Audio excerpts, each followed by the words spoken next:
Sanāca neliela problēma karrašā un sabojāja savus tikko pulētos diskus. Tā diemžēl notiek, ja meistars nav paskaidrojis to, ka vajag uzmanīties no karraša ķīmijām. Kā tad šos defektus labot?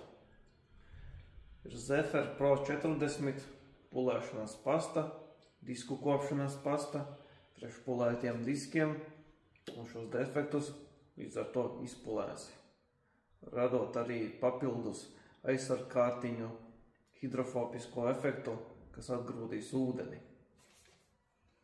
Otrs produkts mums ir Zefer Pro 25, nedaudz maigāks, mazākiem defektiem, kuri ir ikdienā radušies. Ar šo pastu var kopt arī pulētus diskus, ja ir kaut kādi nelieli bojājumi. Iegādāties šos metāla pulēšanas produktus var arī eldetailing.com. Ja tomēr nezini, kuras tieši pulēšanas pastas izvēlēties, droši aizpildi testu, kurš ir pieejams mājaslapā, un es personīgi tev palīdzēšu izvēlēties to īsto metāla pulēšanas pastu, kopšanas pastu priekš taviem diskiem. Tad jau uz tikšanos!